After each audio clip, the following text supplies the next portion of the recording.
What the fuck is going on down there in Florida? I don't fucking know. But I don't care too much about the motherfucker because you know why? Let me tell you something. Oh, y'all, I'm gonna pray for y'all down there in Texas, Tampa Bay, all them areas, cause you guys in some trouble. And then another thing, I was watching this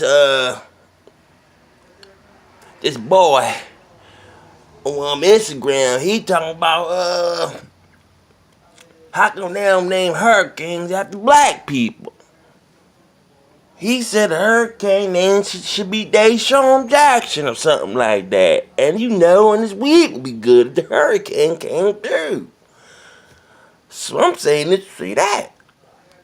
That motherfucker got a point.